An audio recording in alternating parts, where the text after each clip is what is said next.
the infection that's affected him the rest of his life, the accident on stage that stunned fans, the shocking person who sold his music awards and gold discs.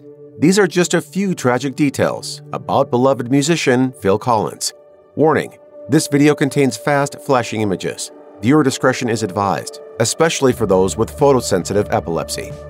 After becoming the frontman of Genesis in 1975, Phil Collins' devotion to the band meant that he left to go on tour for 2 years, only a couple days after the birth of his first son, Simon.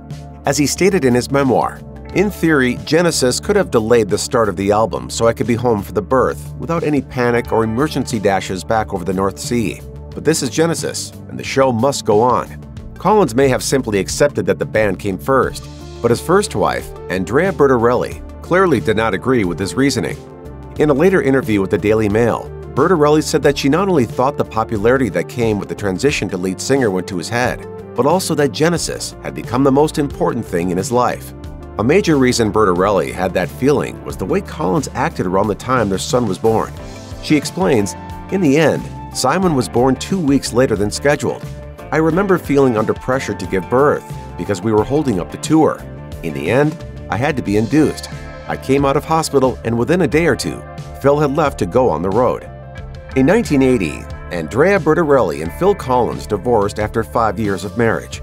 The singer was devastated by the split and made his side of the story very public, claiming that she ran off with a decorator and even controversially set up a paint bucket and brush during his performance of "In the Air Tonight" on Top of the Pops.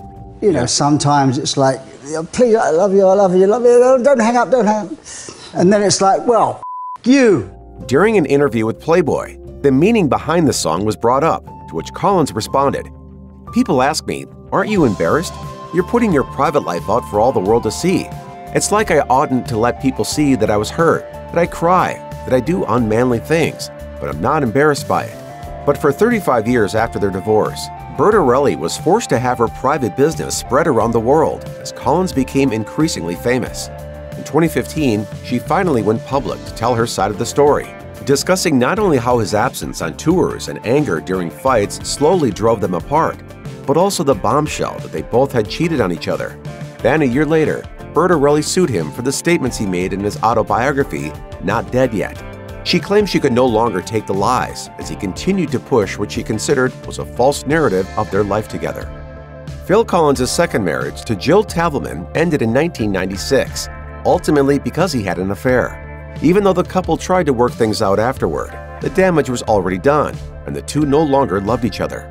The situation was made considerably worse because he was on tour so much in Europe and North America, so he decided to write out how he felt in a detailed letter. He then made the mistake of faxing it to her. The media somehow found out about this, and a huge scandal erupted over the notion that a megastar had attempted to divorce his wife through a fax. In 1999, Collins married a third time to Orianne and had 2 children together. But her postnatal depression following the second birth led to arguments and disagreements that caused them to grow apart. They separated in 2006. In his memoir, Collins summed up how he felt about his failed marriages, writing, "I am disappointed that I've been married 3 times. I'm even more disappointed that I've been divorced 3 times." At the height of his popularity in the mid-80s, Phil Collins admitted in an interview with Playboy that he was hurt by the many negative comments he often attracted from the media. He said, "I think a lot of critics saw the fans who show up for my concerts, these screaming girls in the audience, and just didn't understand it. I didn't ask for it, but it ends up with me getting all this short, slightly bald, overweight, middle-aged pop star kind of thing, and it does hurt." As the years passed, the criticism increased, and some of it became much harsher. For example, the British columnist Julie Burchill once called him the ugliest man since George Orwell. Possibly just as harsh and maybe even more painful was when David Bowie described his creative low point in the 80s as his Phil Collins years, or when Paul McCartney referred to him as Little Phil. Guitarist Noel Gallagher of Oasis even called him out in public for leaving the UK to live in Switzerland and labeled him as a tax exile, just because he wanted to live with his Swiss-born wife. Now I know, I read something today that was in the English papers, and it's kind of, I know what's going to happen. I know what they're going to say. In 2000, Phil Collins suffered an oral stroke from an ear infection that made him 50% deaf in one of his ears. The experience did not seem to faze him much, as he learned to live with it and carried on. Yet, unfortunately, the condition offered a mere glimpse of the health issues that would later emerge.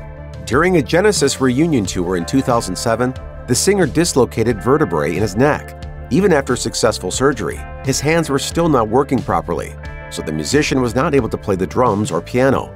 In his official statement, Collins tried to remain optimistic about the situation and said, "Maybe in a year or so it will change, but for now, it is impossible for me to play drums or piano. I am not in any distressed state. Stuff happens in life." When you've been married 3 times and you've got 5 kids, you don't live with them, and you've been divorced 3 times, you start to wonder whether it's you. Collins once admitted to Rolling Stone that, after a decade of health issues, criticism, and heartbreak, the situation got so bad that he thought about suicide. The musician could no longer drum. His career transition into Broadway was not working out, and his 3rd marriage had ended in divorce. His depressive state became clear in the interview when he said, "I sometimes think I'm going to write this Phil Collins character out of the story. Phil Collins will just disappear or be murdered in some hotel bedroom. And people will say, 'What happened to Phil?' And the answer will be, 'He got murdered.' But yeah, anyway, let's carry on." Collins then delved further to describe how dark his thoughts had actually become, saying, "A comedian who committed suicide in the 60s left a note saying, 'Too many things went wrong too often.' I often think about that. No longer able to play the instruments he loves, and no longer feeling like a part of the music industry like he once did, Phil Collins announced his retirement in 2011. It helped that his contract had ended with Atlantic Records in the US, and he had no reason to remain at the label because he had no strong relationships with any of the executives that worked there. Since he was not busy with work anymore, he had much more time to spend with his youngest children. Not only did he pick them up from school every day, but they also stayed with him on weekends and during holidays. Collins certainly enjoyed seeing his family more often, but there was still a great amount of sadness from the situation he was in. When he explained to FHM magazine why he was calling it quits, he said, "I don't really belong to that world, and I don't think anyone's going to miss me. I'm much happier just to write myself out of the script entirely. I'll go on a mysterious biking holiday and never return. That would be a great way to end the story, wouldn't it?" After his retirement, Phil Collins began to drink heavily as a way to pass the time. At first, he did not drink all the time because he was still seeing his sons, Nicholas and Matthew, as much as possible. But then his ex-wife, Orianne decided to move to the US with her new husband and take the kids with her. Heartbroken that his children were leaving, Collins turned to drink. When reflecting on that horrible time, he said in his memoir, "It took me till the age of 55 to become an alcoholic. I was retired, content, and then I fell. Because suddenly, I had too much time on my hands. The huge hole, the void, left by my kids being taken away from me again, I had to fill somehow, and I filled it with booze." How bad did it get? Oh, I was at death's door. Collins considered himself lucky because he nearly died from acute pancreatitis caused by his heavy drinking. Fortunately, he was able to get the medical help he needed in time, and the whole horrid event convinced him to give up drinking. Resilient as ever, Phil Collins came out of retirement in 2015 despite his ongoing health issues. The reinvigorated rock star was in a much better state of mind since he had moved to Miami and was significantly closer to his sons. But when he woke up one morning, he wasn't able to move his foot. Collins sought out medical attention once more. As he told Rolling Stone, "I had an MRI, and my back and hips were just shot. The doctor had to go in there, work on the sciatic nerve, and take my back apart and unscramble the mess."